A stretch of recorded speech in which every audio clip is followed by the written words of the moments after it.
Kembali bersama kami di NTV Prime, pemirsa. Kepala sekolah diduga menampar muridnya yang ketahuan merokok di lingkungan sekolah. Ini viral di media sosial.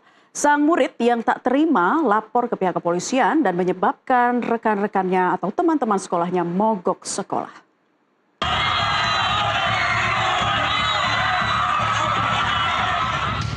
Pasca dugaan penamparan kepada siswa, Kepala Sekolah SMA N1 Cibarga, Kabupaten Lebak, Banten, Dini Fitri dinonaktifkan dari jabatannya. Sementara proses pelaporan siswa yang menjadi korban masih bergulir di kepolisian. Wakil Gubernur Banten Ahmad Dimyati Natakusuma mengimbau agar kepala sekolah dan guru mengedepankan kesabaran dalam mendisiplinkan siswa yang bermasalah.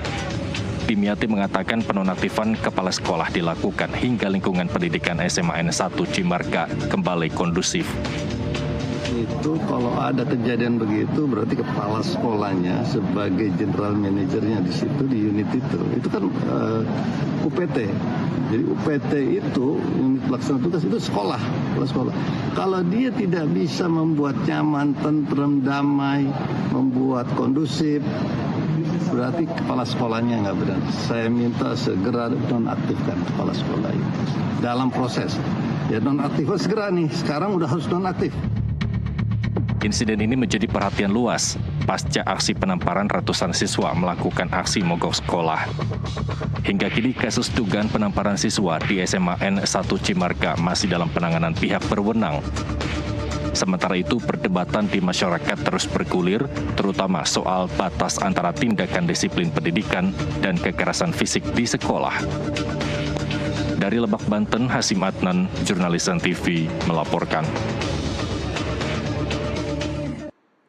Dan untuk mengetahui kelanjutan kasus ini, pemirsa, di studio NTV Prime sudah bergabung melalui sambungan Zoom bersama kami Gubernur Banten Bapak Andra Soni dan pengamat pendidikan Mas Rizal Fauzi.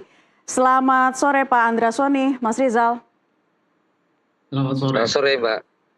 Baik, sebelumnya saya ingin ke Gubernur Banten dulu, Pak Andra Soni. Informasi yang kami dapatkan ini sudah terjadi pertemuan antara Kepala Sekolah Nonaktif Ibu Dini dengan siswa korban kekerasan. Hasilnya seperti apa Pak Andra Soni?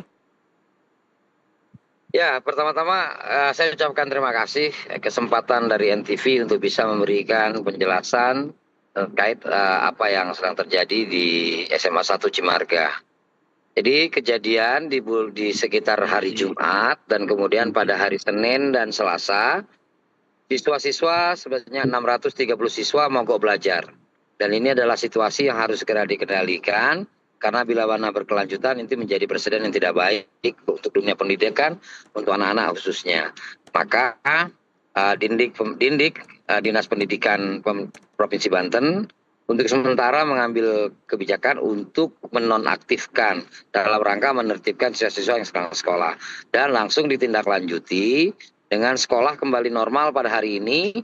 Dan pada ibu guru, ibu Dini, kepala sekolah, dan anak-anak Indra beserta wali kelas kita undang ke kantor gubernur untuk berdialog, untuk tabayun.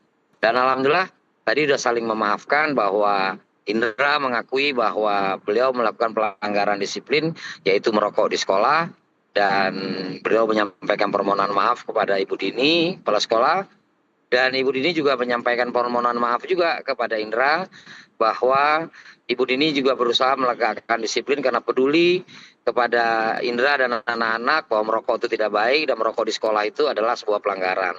Bahwa kemudian Ibu sempat mengeluarkan kata-kata tidak baik atau bersikap tidak baik, mohon dimaafkan. Dan itu sudah terjadi tadi, dan insya Allah besok dengan pihak keluarga, dengan pihak orang tua, insya Allah.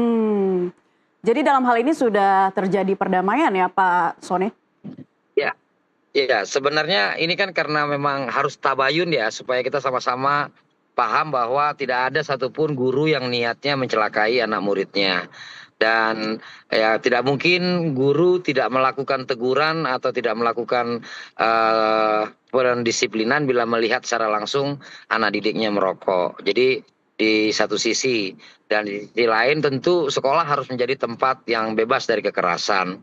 Nah, hingga ini perlu diluruskan bahwa niat guru, kemudian apa yang disampaikan Indra dan sebagainya itu mesti ya, kita pertemukan lah supaya tidak melalui pihak lain. langsung antara Bu Guru, Bu Kepala Sekolah dengan Indra. Dan tadi alhamdulillah sebenarnya pada hari Jumat setelah kejadian Indra dan Ibu Guru telah istilahnya telah saling memaafkan. Nah, alhamdulillah tadi kita lebih ini lagi, kita banyak diskusi sambil makan siang bareng tadi. Dan mudah-mudahan besok kegiatan belajar mengajar di SMA Negeri 1 Cimarga, Kabupaten Lebak, Provinsi Banten bisa berjalan dengan baik. Baik Pak Gubernur, setelah terjadinya saling memaafkan antara keduanya, bagaimana dengan status Ibu Dini selaku kepala sekolah, masih dinonaktifkan?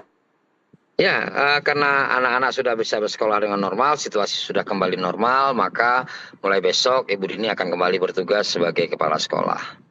Baik, besok akan kembali bertugas ya. Dan saya juga menyampaikan kepada guru-guru, kepada pihak sekolah bahwa ketertiban di sekolah bukan hanya tanggung jawab kepala sekolah, tapi tanggung jawab semua. Baik, saya ingin ke Mas Rizal Fauzi selaku pengamat pendidikan. Mas Rizal, Anda menanggapinya kasus ini seperti apa di Permendikbudristek nomor 46 tahun 2023 tentang pencegahan penanganan kekerasan? Tentu tidak dibenarkan ya tindakan mendisiplinkan siswa dalam bentuk kekerasan. Pertama kita patut apresiasi dulu kalau perdamaian antara Bu Dini dengan siswanya sudah dilakukan oleh Pak Gub sendiri. Sebenarnya ini yang ditunggu-tunggu oleh masyarakat dari kemarin-kemarin, yang padanya ini kan jadi bola liar sebenarnya, asumsi-asumsi yang terjadi kemudian menjadi bola liar, yang kemudian yang saya khawatirkan sebenarnya kemarin itu terkait adanya bullying di dunia digital yang juga mempengaruhi mental dari anak didik kita, anak didik yang bullying sendiri. Tapi yang pertama yang harus kita ketahui bersama bahwa kekerasan di sekolah memang tidak dibenarkan. Kita tidak menormalisasi soal kekerasan di sekolah, bahwa sekolah harus jadi tempat yang yang nyaman buat anak-anak belajar dan lain-lain. Yang kedua, kita juga Bu Dini sebagai kepala sekolah juga adalah warga sekolah, maka sebagai warga sekolah, Bu Dini juga berhak nyaman untuk mendidik anak-anaknya. Nah, kemarin yang terjadi adalah saya yakin tidak ada niat dari Bu Dini untuk melakukan kekerasan itu. Itu terjadi spontan yang kemudian menjadikan ini masuk ke ranah hukum. Meskipun secara etika dan lain-lain, toh ini juga menyangkut pemahaman secara hukum ya. Kalau misalkan pemahaman secara hukum orang tuanya, berarti juga ada peningkatan soal pemahaman secara hukum bahwa ini memang ada delik hukum gitu. Tapi juga patut yang harus kita pahami bersama bahwa ada etika antara guru dan murid yang tetap harus dijaga. Bahwa kekerasan di sekolah tidak dibenarkan, tapi satu sisi juga kemarin menurut saya agak tergesa-gesa. Pak Wagub sama Pak Gubernur juga menonaktifkan Bu Dini sehingga itu jadi bola liar, jadi pemberitaan, jadi rujakan netizen, dan itu blunder. Jadi harusnya seperti apa Mas Rizal agar tidak terkesan tergesa-gesa gitu ya dalam hal menonaktifkan oknum kepala sekolah ini? Sebenarnya di kabupaten kota itu ada KCD gitu. Ada istilahnya cabang dari Dinas Pendidikan Provinsi Banten, yang mestinya mereka lah yang kemudian menambahkan itu semua. Kemudian ada PGRI, Persatuan Guru Republik Indonesia, yang akan memediasi itu. Tidak perlu gubernur langsung kemudian berstatement dan lain-lain yang membuat itu blunder. Itu lebih lebih soft gitu.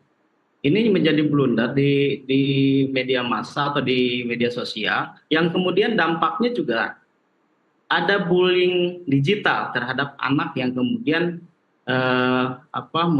membuat mental. Kita tahu bahwa jadi bola liar begitu ya publik se-Indonesia pada itu.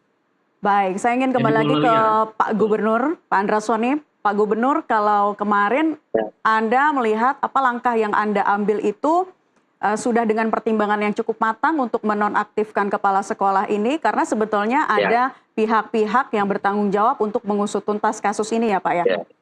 Jadi Ibu, Pak Rizal, Pak Rizal juga pasti paham juga bahwa tidak semua kebijakan itu sempurna. Ya, dalam situasi tertentu mungkin orang melihat hanya di ujungnya. Bahwa yang harus kita perhatikan betul adalah 2 hari KCD, 2 hari Dinas Pendidikan itu melakukan upaya agar anak-anak bisa sekolah. Nah, yang tampil di video itu sudah terlihat anak-anak membuli guru, tidak patuh dengan apa yang disampaikan guru, dan ini tidak bisa kita biarkan.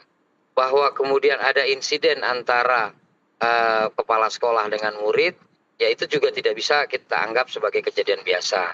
Tapi satu hal yang paling penting di situ adalah kita harus sama-sama mengintrospeksi. Maka keputusan Dinas Pendidikan untuk menonaktifkan saya dukung. Kenapa saya dukung?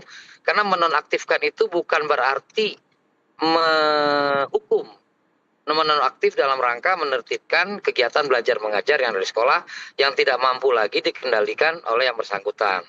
Nah, itu sudah saya jelaskan kepada Bu Dini dan boleh dikonfirmasi kepada Ibu Dini dampak dari kebijakan tersebut, artinya beberapa permasalahan yang bisa berlarut-larut sementara bisa diselesaikan. Dan setelah selesai, setelah sama-sama memahami dan kemudian kita sampaikan bahwa kebijakan untuk menonaktifkan itu bisa 1 hari, bisa 2 hari, bisa 3 hari, bisa sebulan atau dalam waktu yang panjang. Tapi alhamdulillah karena sudah terjadi tabayun, sudah sama-sama memahami, ya. Jadi kita sama-sama berharap mudah-mudahan ini tidak terjadi. Ini kan dalam kasus 2 hari sebelumnya Ibu Dini yang dibully.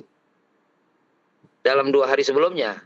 Nah, sekarang dalam posisi sekarang Bu Dini yang dibela dan kemudian siswanya yang dibully. Maka hal ini kan nggak boleh terjadi. Maka dua-duanya saya sampaikan di depan Indra dan di depan Bu Dini. Pasti mereka tidak ingin kejadian ini sampai seperti ini. Oleh karena itu pentinglah saling menjaga.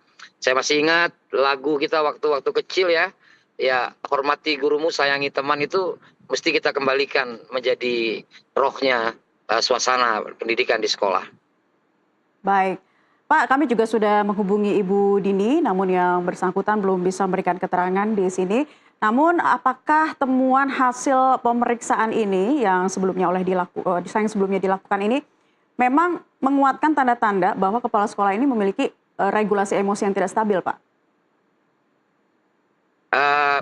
Ada berita acara yang dibuat, bahwa Ibu Dini betul mengakui bahwa beliau melakukan penertiban kepada guru. Nah, dalam tahapan sampai di tahapan sana, suasana belajar sudah tidak bisa terkendali lagi. 2 hari mogok sekolah itu sebuah kejadian yang nggak bisa kita biarkan gitu. Maka keputusan itu kita lakukan dan saya perintahkan kepada KCD, kepada kepala dinas, kepada sekda bahkan untuk memastikan bahwa proses belajar mengajar harus segera kembali normal. Karena itu adalah hak yang harus diterima oleh siswa. Dan kemudian terkait dengan proses administrasi atau proses pemeriksaan, ya nanti pasti akan melibatkan juga pertama BKD, Badan Kepegawaian, dan tentu juga dan termasuk siswanya, karena memang terjadi pelanggaran, ya memang harus ada sebuah konsekuensi yang harus ditegakkan. Saya rasa, tapi dalam prinsipnya adalah semua dalam rangka pembinaan. Baik, nah kalau tugas dan fungsi Satuan Penanganan Pencegahan Kekerasan sejauh ini di lingkungan Dinas Pendidikan, apakah memang berjalan dengan baik, Pak? Maaf, suaranya nggak terlalu terdengar. Pak Andrasoni, dengan adanya kasus ini tentu kan kita berkaca ya, apa yang perlu diperbaiki lagi ke depan. Nah, apakah harusnya ada hal-hal yang krusial begitu Pak, terkait dengan Satuan Penanganan Kekerasan yang ada di lingkungan Dinas Pendidikan? Baik, jadi ini bukan cerita baru. Ya, kita ini kan kadang-kadang ramai kalau ada kejadian. Yang sama-sama harus kita perhatikan bahwa kita harus melindungi guru yang menegakkan disiplin dalam proses belajar mengajar, tapi kita juga harus melindungi siswa dari tindakan-tindakan kekerasan yang ada di sekolah.